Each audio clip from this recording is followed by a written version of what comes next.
El diseño canónico, conocido también como diseño sintáctico, es un enfoque de diseño basado en reglas, patrones geométricos y proporciones establecidos para crear un modelo de referencia o un estándar.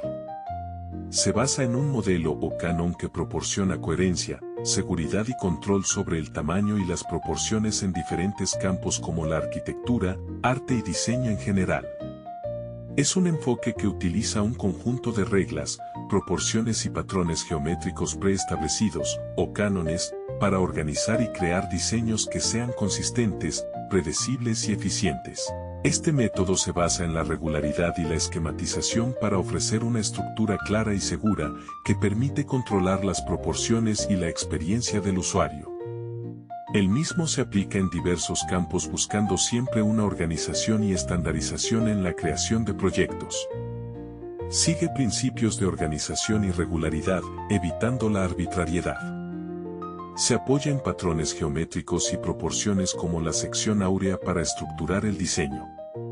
Se basa en un sistema propio de reglas o en cánones preestablecidos para asegurar la consistencia.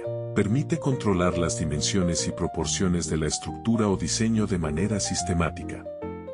La regularidad y los patrones geométricos proporcionan una base segura y estable.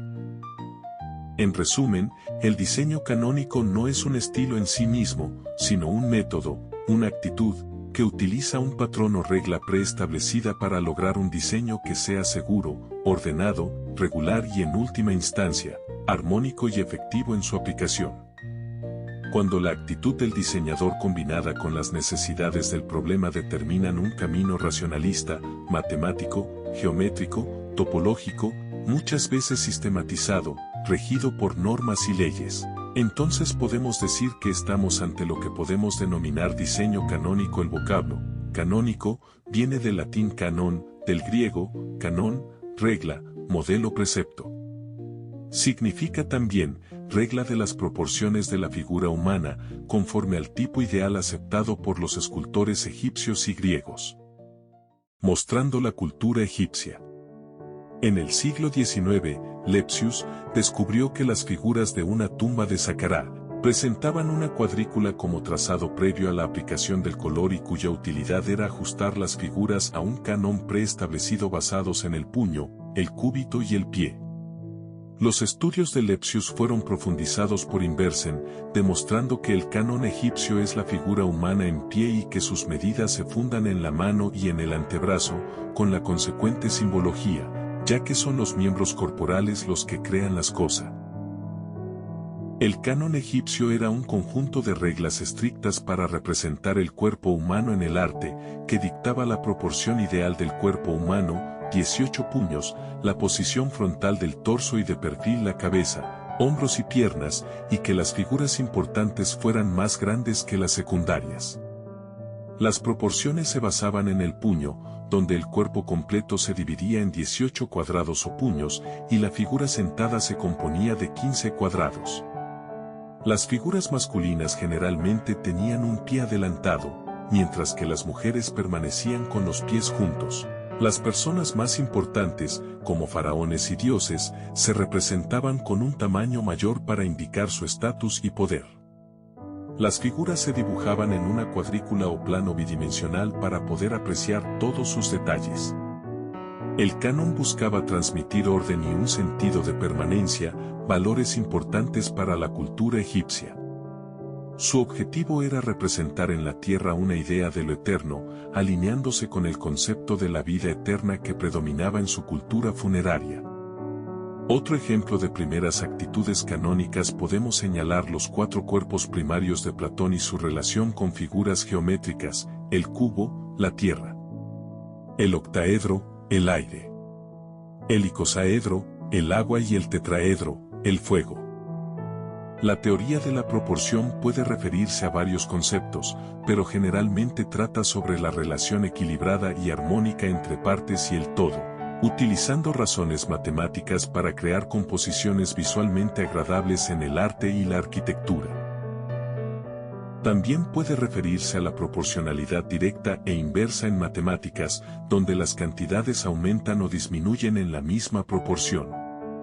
Un concepto de esta proporcionalidad es la denominada proporción áurea, número áureo.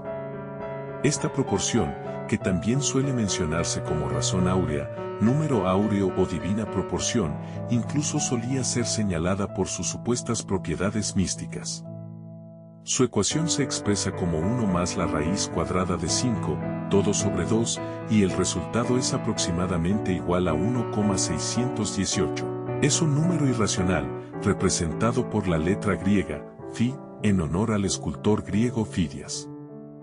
La sección o proporción áurea es la aplicación de este número irracional para crear proporciones armoniosas y estéticamente agradables, buscando generar una sensación de equilibrio y belleza que se le ha asociado a esta proporción desde la antigüedad. Esta proporción se considera estéticamente agradable y se manifiesta en la naturaleza, hojas, flores, espirales de las conchas marinas. En el arte, Mona Lisa. En la arquitectura, Pirámide de Giza, Partenón. Taj Mahal. Catedral de Notre Dame. Torre Eiffel. Obras de Piet Mondrian. En edificaciones modernas.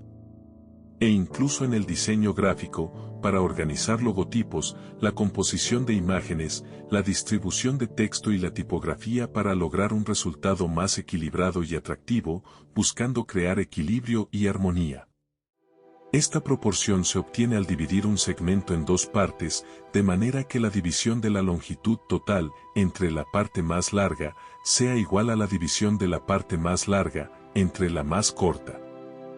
La proporción áurea está estrechamente asociada con la secuencia de Fibonacci, donde cada número es la suma de los dos anteriores, 0, 1, 1, 2, 3, 5, 8.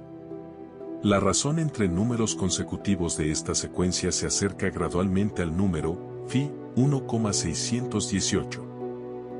Otro ejemplo de diseño canónico es el Canon de Vitruvio, referido al estudio de las proporciones ideales del cuerpo humano, detalladas por el arquitecto romano Marco Vitruvio, y que Leonardo da Vinci plasmó en su famoso dibujo del hombre de Vitruvio. Este canon, que usa la geometría y las matemáticas, busca demostrar la perfecta proporción de la anatomía humana y fue influenciado por el pensamiento humanista renacentista. En su obra de arquitectura, el arquitecto romano estableció un conjunto de proporciones del cuerpo humano que sirvió como base para la arquitectura y el arte de la época. El hombre de Vitruvio representa una figura masculina inscrita conjuntamente en un círculo y en un cuadrado, simbolizando la conexión entre el cuerpo humano, el microcosmos, y el universo, el macrocosmos. La obra combina principios de humanismo, anatomía y geometría, y fue un esfuerzo por elevar el estatus del arte y la ciencia, que Leonardo consideraba inseparables. El dibujo también puede interpretarse como un intento de resolver los problemas matemáticos clásicos, como la cuadratura del círculo, al intentar inscribir un hombre en dos formas geométricas distintas. Otro ejemplo de diseño canónico es el modulor de Le Corbusier. En 1948, el arquitecto Charles Edward Jeanneret Gris, mejor conocido como Le Corbusier, lanzó una de sus publicaciones más famosas titulada El Modulor, seguido por el Modulor II. En estos textos, Le Corbusier dio a conocer su aporte a la investigación que tanto Vitruvio como Da Vinci y Leon Battista Alberti habían comenzado en un esfuerzo por encontrar la relación matemática de las medidas del hombre con la naturaleza. El modulor surge de la inquietud de la mente obsesiva de Le Corbusier por devolverle la armonía a los espacios con respecto al cuerpo humano. Un ejemplo de la aplicación del modulor es la Villa Savoye. Las proporciones de esta edificación están basadas en el sistema del modulor de Le Corbusier, un sistema de medidas que utiliza la proporción áurea y las dimensiones del cuerpo humano, y se organiza en una cuadrícula modular que crea equilibrio y armonía en el diseño. La casa se asienta sobre una malla de pilares con una base de 23,5 metros de lado, y los espacios interiores, las puertas y las ventanas se diseñaron usando esta proporción áurea para lograr un diseño equilibrado y estético. Uno de los más significativos exponentes de la actitud canónica en el campo de la arquitectura ha sido Rafael Leós y la organización creada por él, denominada Fundación Rafael Leós, en España y que además de ser una institución benéfico-social, ha perseguido el estudio de los grandes problemas habitacionales que aquejan a la humanidad, basándose en las teorías y conceptos que sobre la forma arquitectónica y su origen geométrico-topológico. Dijo Le Corbusier, Leós ha llegado a sistematizar la composición estética arquitectónica susceptible de ser creada a través de procedimientos industriales.